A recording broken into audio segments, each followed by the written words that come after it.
There's a lot to talk about when it comes to the land of Kitakami, and yet I haven't seen anyone talk about this, a terrestrialized form of Ogerpon that seems to look different from any other terrestrial that we've seen before. Welcome back to the Lumiose Post, where we talk about all things Pokemon, and today, well, we're going to be talking about Ogerpon, and specifically what is going on with this terrestrialized form. There's a lot to this, believe it or not, and we're going to be breaking that all down, from real-world inspirations to just you know, kind of in-game stuff that we can look at to see potentially where this power is coming from.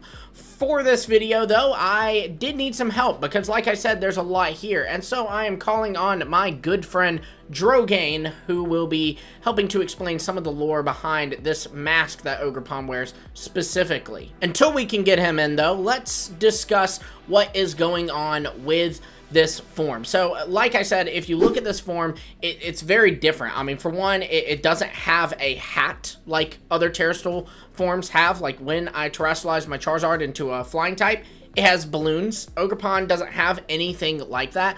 Also, the mask has grown and seems to get a little more features, like more emphasized horns and even some vines coming out. And it even looks like, if you look very closely, like Ogerpon itself is not terrestrialized, because its legs are sitting there, same size, and doesn't seem to be crystallized like the mask. It seems like only the mask is crystallized here, which is super suspicious. But of course, the biggest thing that you can notice about this form, pun absolutely intended, is that Ogerpon's head, its mask head at least, is gigantic now. And this actually is a reference to an old Japanese folktale called Shutendoji. We already know that the teal mask is drawing some inspiration from other Japanese folktales, namely from Momotaro, so it's no surprise that another big Japanese folktale, Shutendoji, is appearing here. And by the way, I may be mispronouncing Shutendoji, so forgive me, because that will be the way I'm saying it for the rest of this video, so just bear with me.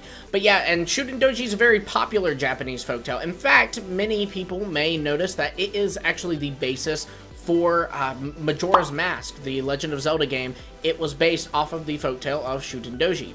And in this folktale, very similar to Majora's Mask, if you've played it, you'll see all the dots connecting here, is that basically this kid gets a hold of a mask and he puts the mask on, but it turns out like the mask is like this Oni or something, and the mask takes control of the kid and basically causes him to do these really evil things. So the hero of the story eventually has to decapitate the kid, making the head fall onto the ground, and then the head grows gigantic as this giant Oni head and starts attacking people as exactly that, a giant floating Oni head.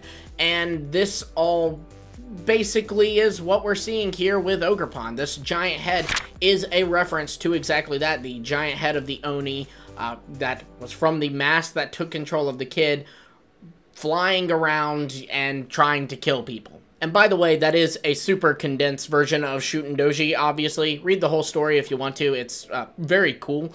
But yeah, with these real-world inspirations laid out, we can kind of get a better idea of what's going on here. It seems that maybe Ogerpon's mask is alive. Now, whether this is a situation like Dragapult, where you know, there's two Pokemon that design. You do have Dreepy in the design of Dragapult, and Dreepy is another Pokemon that you can catch. Or if this is a situation like Phalanx or even Kangaskhan, where it's multiple Pokemon making one Pokemon and you can't catch them individually, that remains to be seen. But I would probably assume that it would be like the latter, where you cannot catch the mask because it's just a mask. But I don't know, maybe we will get some more lore to it and there's something behind it and we can catch that too.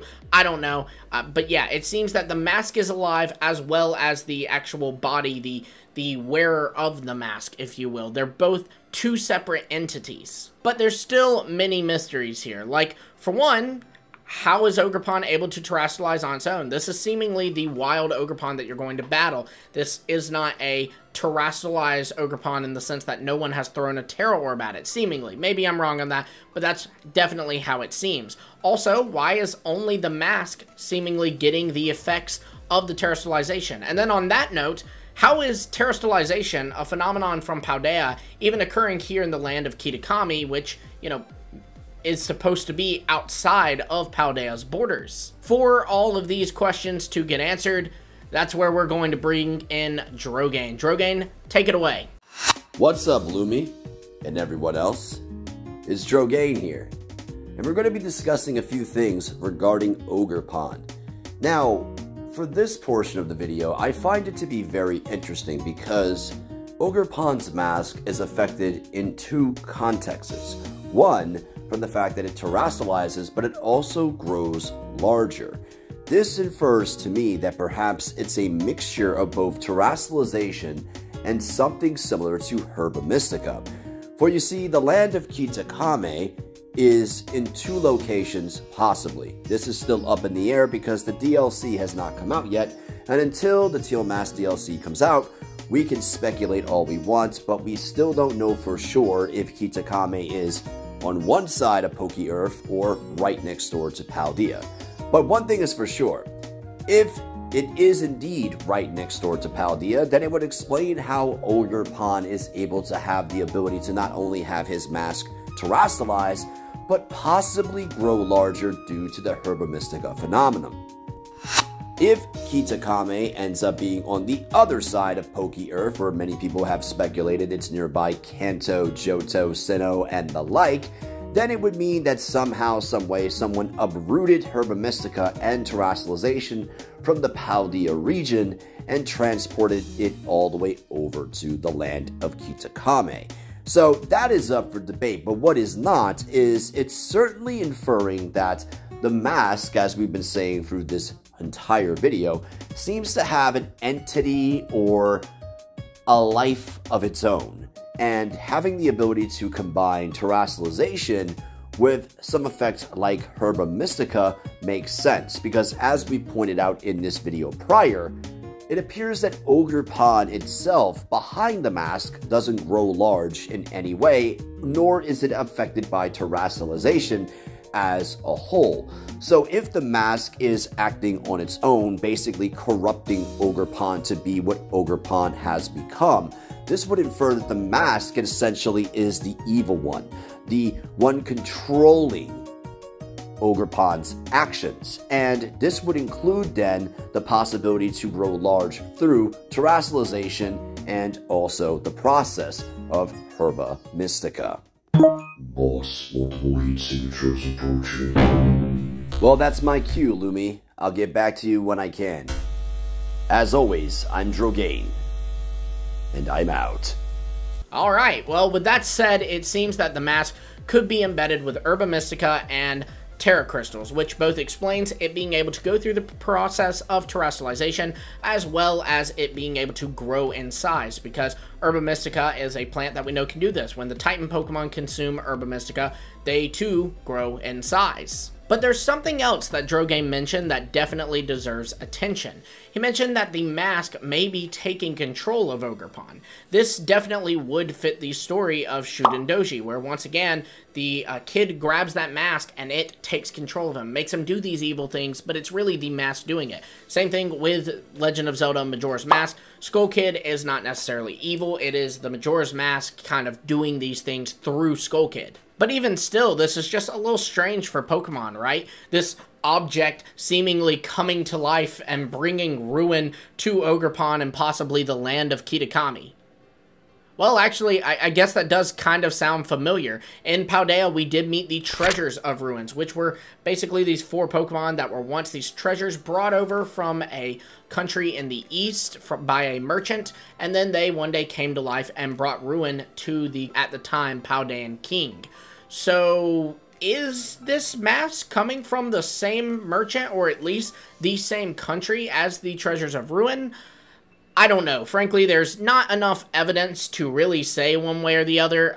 Definitely not enough evidence to say that it did come from there, but it is just a kind of good food for thought, if you will.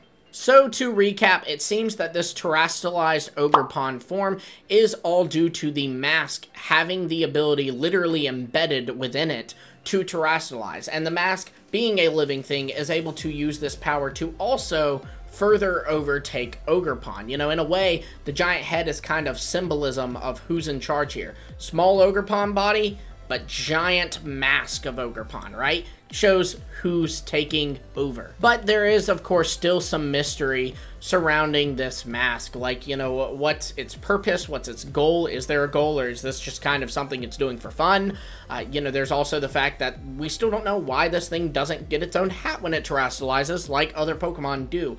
I don't know, but thankfully we don't have much longer of a wait until the teal mask before we get to find out these answers in full. Hopefully, please, GameFreak, please give us some answers. Don't leave us unanswered like the Paradox Pokemon, please. I'm begging you. But yeah, be sure to check out Drogane. Drogane, thank you so much for helping me with this video. He will be linked in the description below. He will be in the title. He will also be, if and when he comments, he will be pinned. So he's all over the place. I also threw his title card up earlier in the video when he appeared, so seriously, go check out Drogane. We actually did a video on his channel relatively recently on how healing works in the Pokemon world, specifically in like Pokemon centers and stuff, so be sure to check that out. Be sure to like, subscribe, and hit the bell for notifications on this channel as well. And until next time, I will see all of you later.